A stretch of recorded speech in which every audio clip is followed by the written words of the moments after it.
না পুরুষরা খুব অদ্ভুত। পুরুষরা কখনো সফল হতে চায় বাবা মায়ের জন্য,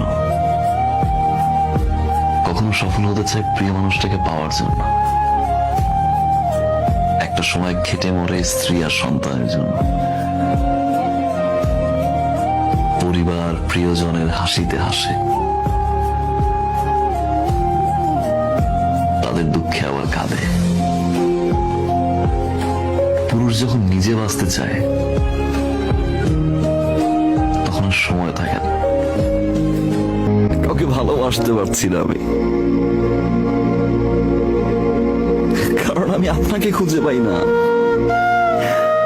আমি সেই মানুষটাকে খুঁজে পাই না যে মানুষটাকে আমি ভালোবাসি। আমি সেই মানুষটাকে খুঁজে পাই না যে মানুষটা 24টা ঘন্টা আমার খেয়াল রাখতো।